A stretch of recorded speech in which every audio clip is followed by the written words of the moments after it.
Hello बच्चों, welcome to SSC Sanwariya concept classes physics by Nikhil.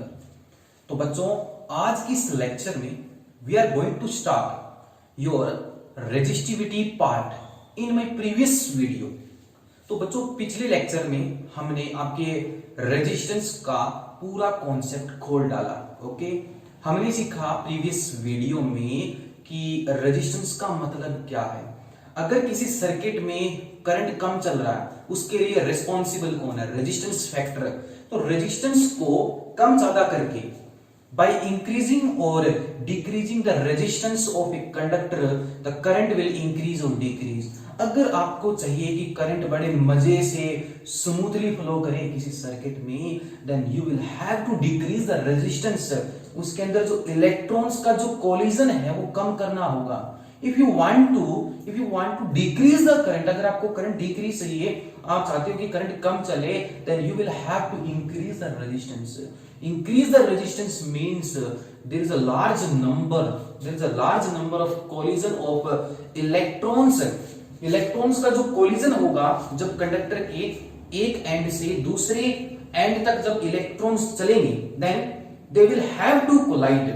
They will collide more frequently with the species that are coming in that path, in their path. उनके रास्ते में जो species आ रही हैं, atoms आ रहे हैं, आयंस आ रहे हैं, मॉलिक्यूल्स आ रहे हैं, उनके साथ वो और फ्रीक्वेंटली कोलाइड करेंगे and also collide with among themself, और खुद के साथ भी कोलाइड करेंगे।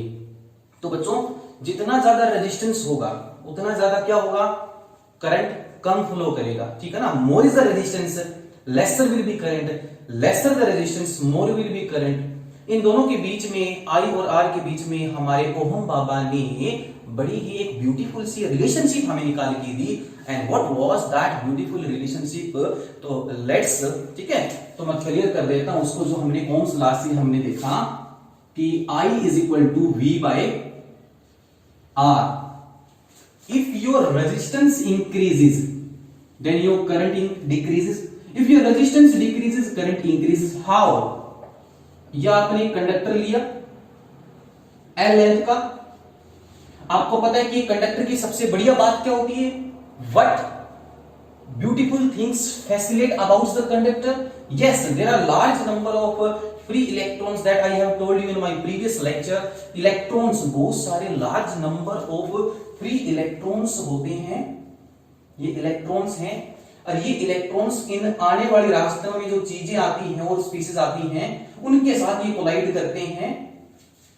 अगर रेजिस्टेंस ज्यादा है तो ये ज्यादा टकराएंगे, तो इस एंड से इस एंड तक पहुंचने में क्या, from end A to end B, they will take more time. And if they will take more time, it means it is clear that resistance increases and the flow of electric charge decreases. But if the electrons are able to flow with some resistance, or if they are taking less time to cover from position A to position B, it means the resistance decreases and current increases. जो charge का flow है वो smoothly होगा। Okay, इतना हमने discuss कर लिया। अब हम बात करते हैं, अच्छा, रेजिस्टेंस को हमने प्रीवियस वीडियो में देखा। ऐसे कौन से फैक्टर्स हैं? What are that factors on which resistance of a conductor depend? I have told you that you can decrease और increase the resistance by which you can control the current. But how? You know that resistance of a conductor can be decrease और increase by changing its length. मैंने बोला था कि जो resistance है वो directly proportional होता है लेंथ की। बाय चेंजिंग द लेंथ को छेड़खानी करने से लेंथ के साथ रेजिस्टेंस चेंज होता है। If you decrease the length, resistance will decrease. If you increase the length, resistance will increase. But area भी डिपेंड करता है। तो जो रेजिस्टेंस है हमारा वो इनवर्सली प्रोपोर्शनल है बच्चों किसके?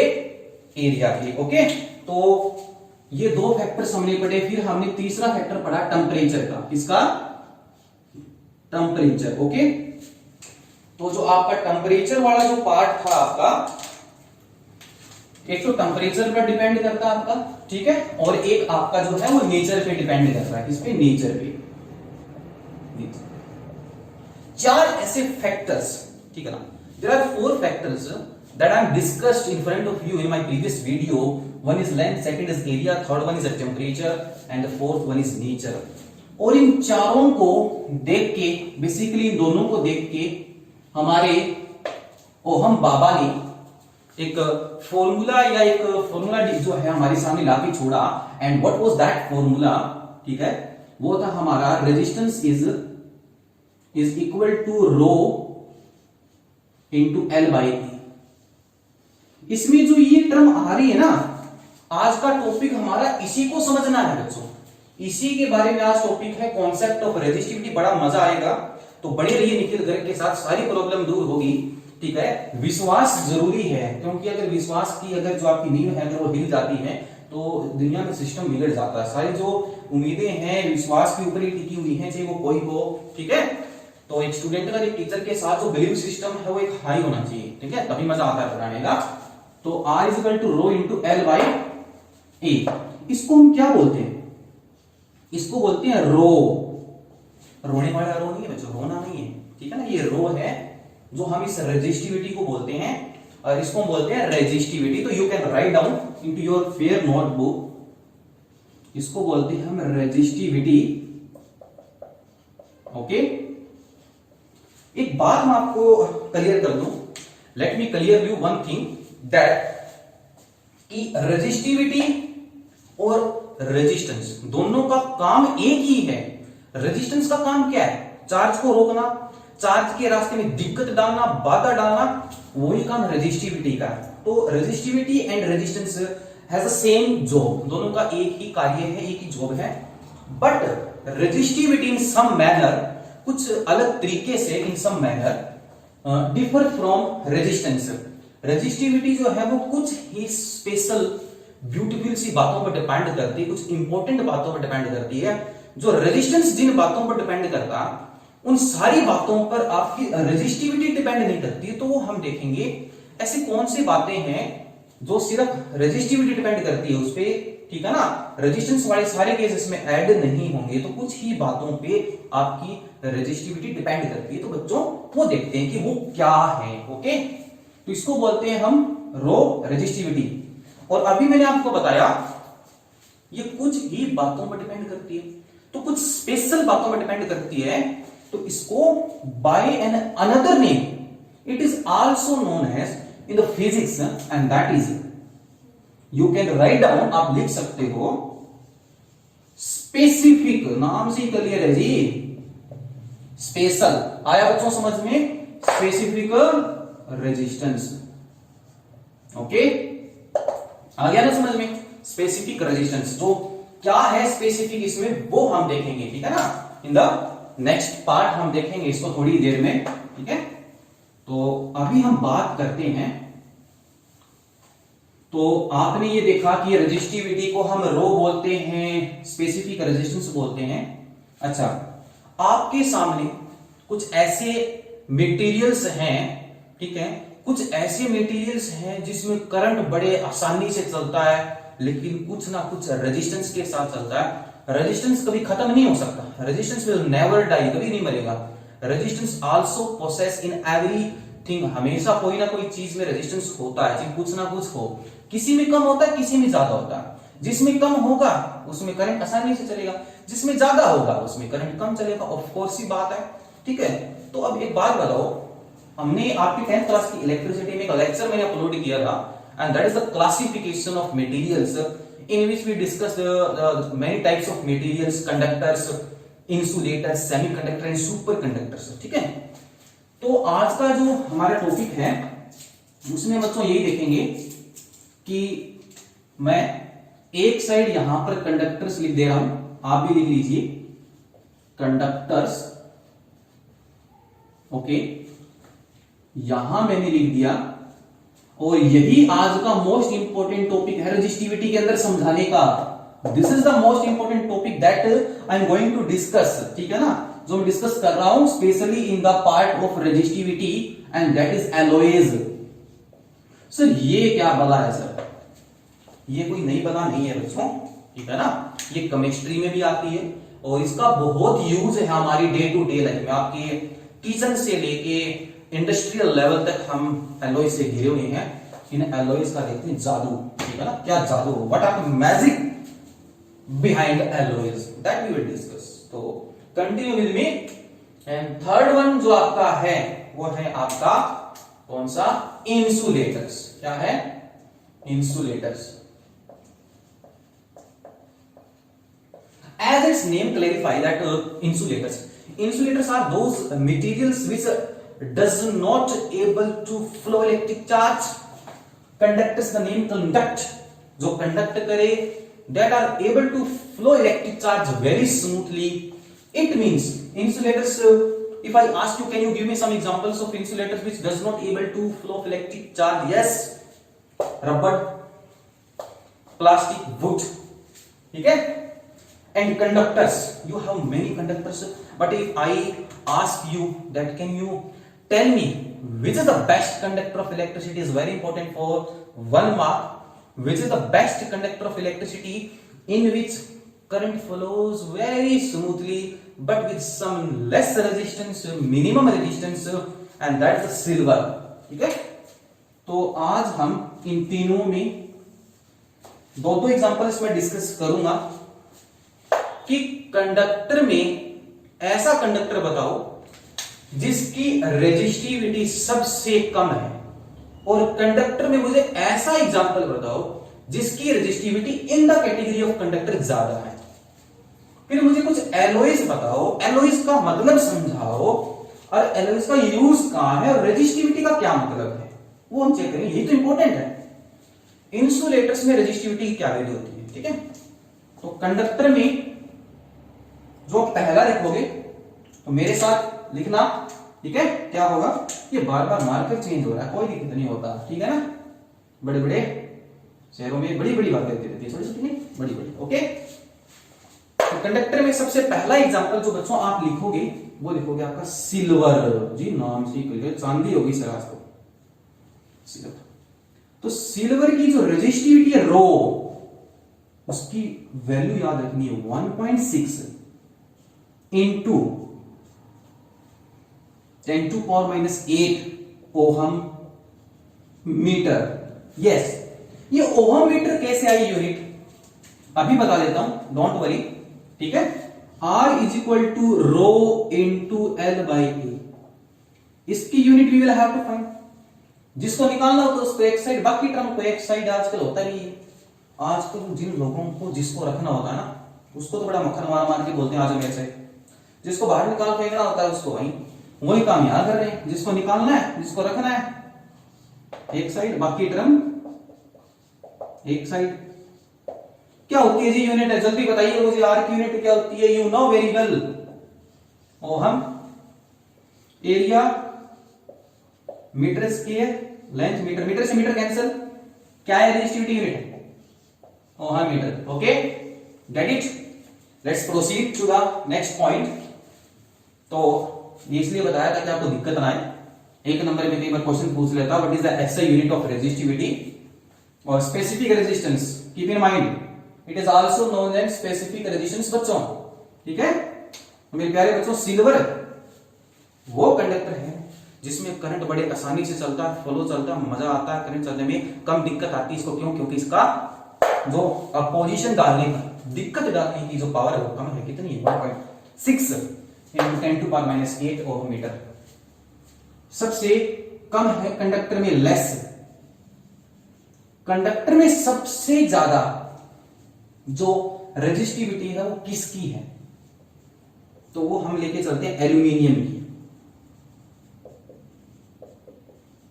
मतलब समझाने का मतलब, सिल्वर जितना करंट फ्लो करवाता है, जितनी आसानी से, जितनी ईज का मतलब ease to the flow, charge को फ्लो करवाने में कितनी जो उसके अंदर जो है आसानी है, ठीक है ना, वो आसानी सिल्वर में ज्यादा है, ठीक है ना। एल्यूमिनियम है तो आसानी, क्योंकि कंडक्टर है, कंडक्टर में वो सारी सब्सटेंस होते हैं, वो सब्सटेंस होते हैं कंडक्टर जो इजीली करंट को फ्लो देते हैं। लेकिन जब कंडक्टर में ही हम कंपेयर करें तो सिल्वर बेस्ट है, एल्यूमिनियम भी बेस्ट है, लेकिन in comparison to silver it is slightly, ठीक है। तो थोड़ा सा ये वीक है। एल्यूमिनियम की जो रेजिस्टिविटी है वो आप लिखो 2.6 10⁻⁸ ओम मीटर। Okay get it. अब 10⁻⁸ ऑर्डर की, अब इसको अगर मैं ऐसे लिखूं 1/10⁸ तो बहुत छोटी टर्म बन जाएगी ना ये, और वैसे भी देखो पॉइंटों में आएगी तो कितनी कम रेजिस्टिविटी होती है कंडक्टर्स की, बहुत कम होती है, तभी तो ये करंट इतनी इजीली देते हैं। एल्यूमिनियम कितनी है, अगर दोनों में मैं इस फैक्टर को अगर मैं साइड में छोड़ दूं 10⁻⁸ और 10⁻⁸, 1.6 ज्यादा होता या 2.6 ज्यादा? ऑफ कोर्स क्या बात कर रहा हूं, 2.6 होता है। तो अगर 2.6 अगर बच्चों ज्यादा होता है तो एल्यूमिनियम की जो रेजिस्टिविटी ज्यादा है, चार्ज के फ्लो में दिक्कत डालेगा। ठीक है, अब बात करते हैं इंसुलेटर्स की। Write down the example first of insulator. वैसे तो diamond, paper, glass, ebonite, you are many insulators, rubber, plastic. सबसे ज्यादा जो है वो एबोनाइट एक इंसुलेटर होता है, मटेरियल होता है जिसकी रेजिस्टिविटी 10⁻15 से 10⁻17 ओहम मीटर के ऑर्डर में होती है। And it's very very very huge, बहुत बड़ी है। 10⁻15 0 कितने, देखो कितनी जीरो लगी, कितनी बड़ी रेजिस्टिविटी होगी। चार्ज को जाने नहीं देगा, फ्लो नहीं होने देगा, रेजिस्टेंस बहुत बढ़ेगा। Maximum in the category of insulator, the aconite possess maximum resistivity of the order of 10⁻15 to 10⁻17. Now paper, जो पेपर होता है वो भी करंट को फ्लो होने नहीं देता, चार्ज को फ्लो नहीं होने देता, because it possess maximum resistivity of the order 10⁻12 ohm metre. Order याद रखना है 10⁻12, 10⁻12, लेकिन in the category of insulator ये लेस है। ठीक है, तो हमने दो एग्जांपल कंसीडर किए कंडक्टर में, इंसुलेटर में। एक वो जिसकी रेजिस्टिविटी कम है, एक जिसकी रेजिस्टिविटी ज्यादा है। अब बात करते हैं एलॉयज की। इसकी आ गया जी आपका प्यारा सा चुन्नू सा मुन्नू सा छोटा सा टॉपिक। Okay, alloys. अब एलॉयज क्या है वो समझते हैं। What you mean by alloys? तो एलॉयज जो हैं are those, write down, alloys are those substances which are made up of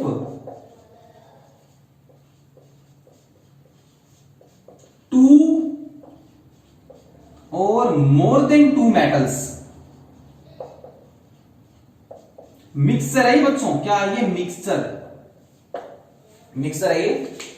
जब दो या दो से ज्यादा मेटल्स को व्हेन यू ज्वाइन, जब आप ज्वाइन करते हो तो you will get a particular substance after joining और फॉर्मिंग टू और more than two metals. The forming material is known as alloys.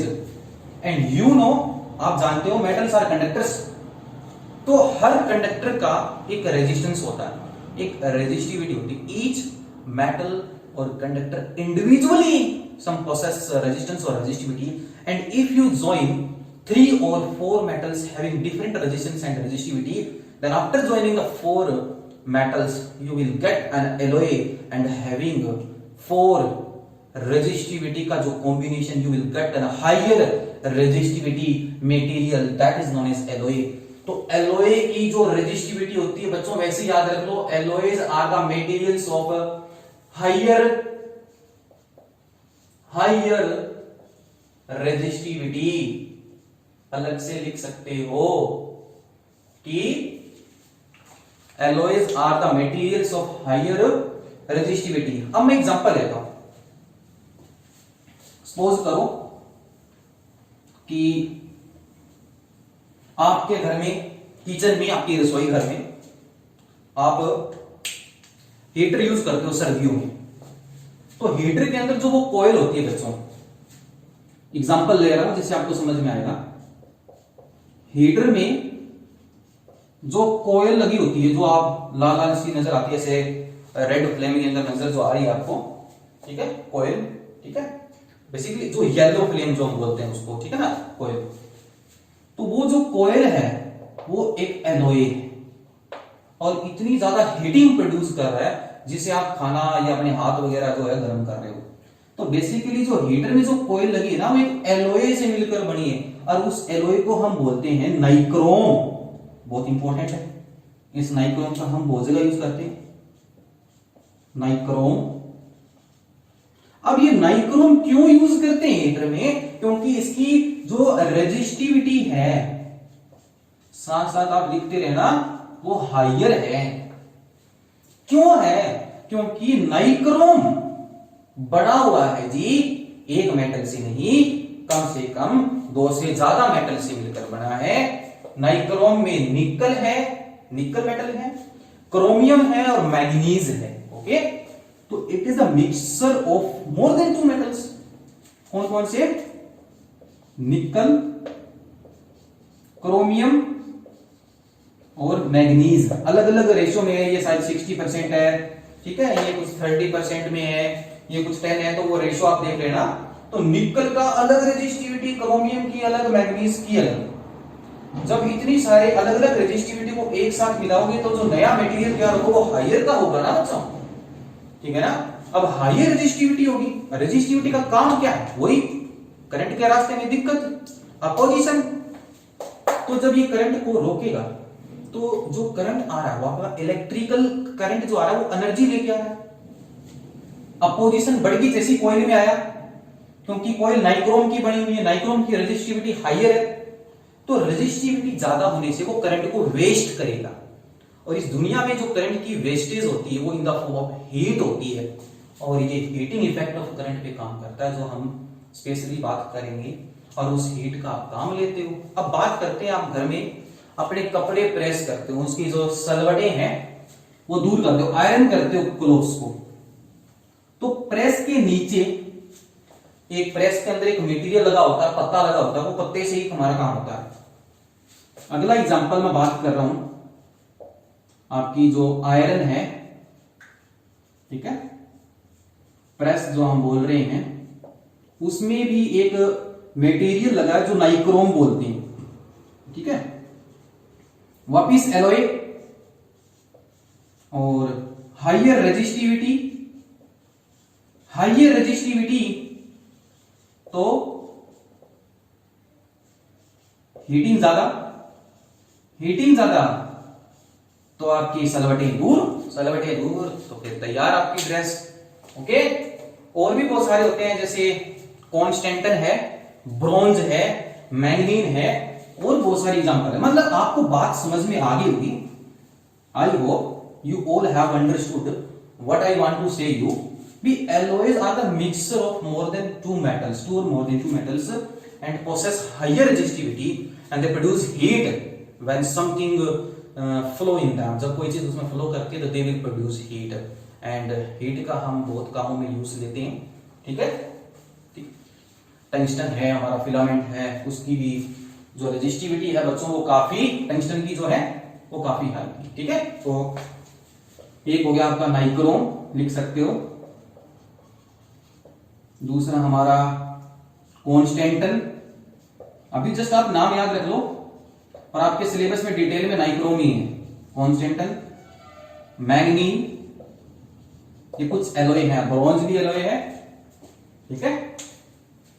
तो ये था हमारा रेजिस्टिविटी का पार्ट। अब हम बात करते हैं कि सर आपने जो बताया कि रेजिस्टिविटी में ऐसा स्पेशल क्या है जो ये कुछ ही बातों पर डिपेंड करता है, तो वो हम बातें देखते हैं बच्चों, ठीक है ना। तो let's see what important things about resistivity. Okay, तो सबसे पहली बात, आपने देखा ना कि एक कंडक्टर की लेंथ को कंप्रेस और स्ट्रेच करने से रेजिस्टेंस चेंज होता है। लेंथ एरिया को गड़बड़ाने से, लेंथ एरिया को छेड़खानी करने से रेजिस्टेंस चेंज हो सकता है, रेजिस्टिविटी चेंज नहीं होती अगर वो मटेरियल सेम नेचर का, ठीक है। जैसे पहले लिख लीजिए आप, factors on which resistivity depend. पहली बात तो नोट में लिख लीजिए आप, इंपॉर्टेंट में लिख लीजिए ये,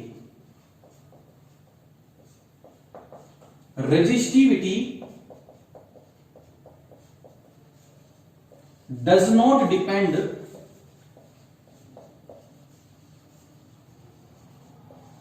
does not depend upon length. बच्चों लेंथ पर डिपेंड नहीं करती रेजिस्टिविटी, और एरिया, लेंथ और एरिया को बोल सकते हो कि डायमेंशंस पर डिपेंड नहीं करती। लेंथ और एरिया डायमेंशन पर डिपेंड नहीं करती ऑफ ए कंडक्टर। तो अगर सर आपने कह दिया कि लेंथ एरिया पर डिपेंड नहीं करती, तो ऑन विच इट डिपेंड्स, तो ये किस पर डिपेंड करती है? व्हाट इज इट, वो क्या है, किस पर डिपेंड करती है? ये डिपेंड करती है उस कंडक्टर के, उस मटेरियल के, कोई भी जो सब्सटेंस है उसका स्वभाव कैसा है, उसकी प्रकृति कैसी, नेचर, आई मीन टू से नेचर। तो resistivity, write down, depends upon nature of material. Okay बच्चों, नेचर ऑफ, उस मटेरियल का नेचर कैसा, नेचर आई बात समझ में। रेजिस्टिविटी डिपेंड्स अपॉन नेचर, हुआ, वेरी गुड, ठीक है। तो लास्ट पॉइंट जो है रेजिस्टिविटी, अभी इस चीज को हम एग्जांपल से और समझेंगे, ठीक है ना। तो सारा कॉन्सेप्ट रेजिस्टिविटी का खुल जाएगा आपका। Resistivity depends upon temperature also. तो बच्चों ये टेम्परेचर पर भी डिपेंड करती है, जैसे रेजिस्टेंस डिपेंड करता है। टेम्परेचर बढ़ाने से रेजिस्टेंस बढ़ता है, टेम्परेचर घटाने से रेजिस्टिविटी भी घटती है, टेम्परेचर बढ़ाने से रेजिस्टेंस बढ़ता है, टेम्परेचर घटाने से रेजिस्टेंस घटता है। टेम्परेचर जैसा भी रिलेशन इसमें भी है, ठीक है। तो अब हम बात करते हैं सर ऊपर वाले जो दोनों फैक्टर है ना, ये दोनों इंपॉर्टेंट है, तो इसको कुछ एग्जांपल से हम समझते हैं। तो आप इन पे स्टार लगा लीजिए, इंपॉर्टेंट है। अभी आपको और क्लियर हो जाएगा। I will clear to you by some examples that will help you to understand more about resistivity. Okay, तो देखो एग्जांपल नंबर 1, मैंने बच्चों ये ले लिया आपका, ठीक है। क्या यार बार बार एक मान लो, ये हमने कंडक्टर ले लिया जिसकी लेंथ कितनी है बच्चों, L, और इसका एरिया कितना है, A। और ये जो conductor I am written here, this is the conductor material of copper. ये जो कंडक्टर बच्चों ये कॉपर का बना है, इसका कॉपर का। अब बात करते हैं कि अगर मैं इफ आई ब्रिंग, अगर मैं लेके आता हूं from market of the same nature, same material, copper का ही लेके आता हूं। अब की बात जो लेके आ रहा हूं डबल लेंथ का, कौन सी लेंथ का बच्चों, डबल लेंथ का। ओके, ये लो ए एरिया। तो मैंने एक कॉपर का लिया एल लेंथ का, ए एरिया का। ये जो मटेरियल है ये भी कॉपर का है, लेकिन यहां पर लेंथ डबल है, एरिया सेम है। आपको मैंने पिछले लेक्चर में बताया था लेंथ के ज्यादा हो जाने से या कम हो जाने से रेजिस्टेंस चेंज होगा। क्या दोनों का स्वभाव अलग अलग है क्या? ये किसका बना हुआ, कॉपर। तो जो बातें कॉपर की होंगी वही बातें कॉपर की इसमें भी होंगी। ये भी कॉपर का है, ठीक है ना। तो ये भी कॉपर का है।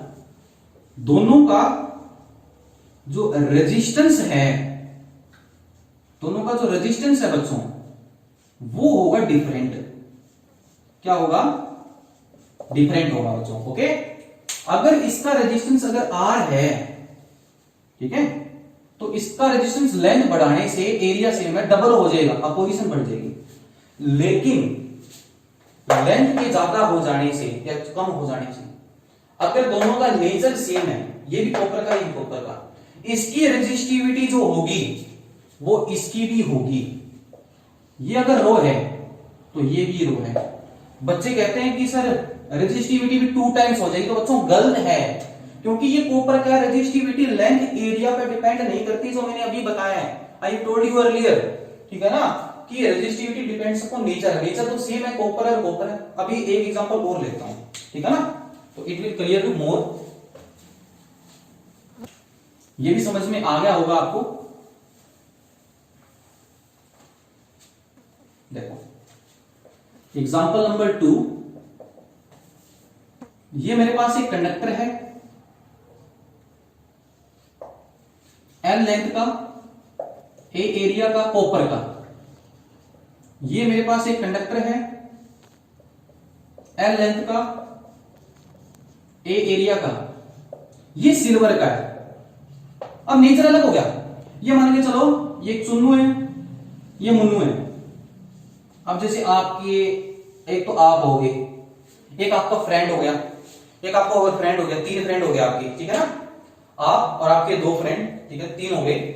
आप तीनों की जो बातें होंगी आपकी अलग होंगी, आपके फ्रेंड की, आपका स्वभाव अलग है, आपके फ्रेंड का स्वभाव अलग है। तो मतलब बात कर रहा हूं बच्चों उनके स्वभाव की, उनकी प्रकृति की, ठीक है। और आपकी जो हाइट है, आउटर जो लुक है ना आपका, एरिया लेंथ, वो आपके फ्रेंड जैसे बिल्कुल।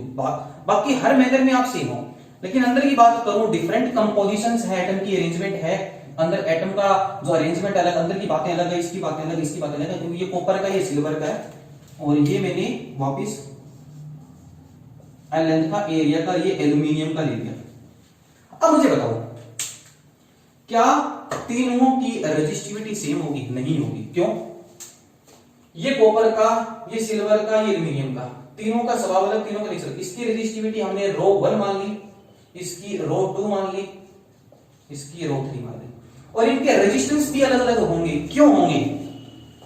ये कॉपर का है, resistance also depends upon nature, क्योंकि कॉपर की बात अलग होगी। कॉपर अभी तो मैंने बताया ना कि सिल्वर सबसे बेस्ट है, कॉपर थोड़ा सा कम आता है, तो रेजिस्टेंस भी जो होगा इनका कम ज्यादा होगा, क्योंकि इनकी नेचर अलग है। नेचर अलग जब हो जाने से चीजें बदल जाती है, ठीक है। हाँ, अगर एक ही कॉपर की 3-4 मटेरियल लूं, एक बड़ी लेंथ का, एक छोटी लेंथ का, तो उनके रेजिस्टेंस अलग अलग हो सकते हैं, क्योंकि वो एक ही टाइप का, लेकिन नेचर सबका सेम है, तो रेजिस्टिविटी सेम। लेकिन या तो नेचर भी अलग अलग है, तो रेजिस्टिविटी भी अलग अलग होगी मेरे प्यारे बच्चों। और इसका रेजिस्टेंस R1 है, इसका रेजिस्टेंस R2 है, इसका R3। तो आई होप आपको समझ में आ गया होगा मेरे इस एग्जांपल से कि बाय चेंजिंग द लेंथ और area resistance will change, resistance can change but your resistivity will not change. Resistivity depends upon nature only. अगर नेचर सेम है तो रेजिस्टिविटी सेम, अगर नेचर अलग है तब रेजिस्टिविटी अलग है। आई होप आपको समझ में आ गया होगा, अच्छे से आ गया होगा। अगर कोई दिक्कत है तो मुझे कमेंट बॉक्स में करके बता दीजिए, ठीक है। जितना हो सके बच्चों वीडियो को सब्सक्राइब करो, शेयर करो, ताकि उतनी डेडिकेशन से, लगन से मैं और वीडियोस आपके लिए प्रिपेयर करूं, आपके सामने आऊं, ठीक है। सब्सक्राइब रेड वाला जो बटन है बच्चों दबाना मत भूलिएगा, प्लीज दबा दीजिए, और साथ में बेल आइकन जो है उसको भी प्रेस कर दीजिए, ताकि आगे आने वाली वीडियोस के नोटिफिकेशंस आपको आते रहे। ओके, उछल कूद करते रहिए, मस्ती करते रहिए, पढ़ाई करते रहिए। Stay home, stay safe, bye, thank you.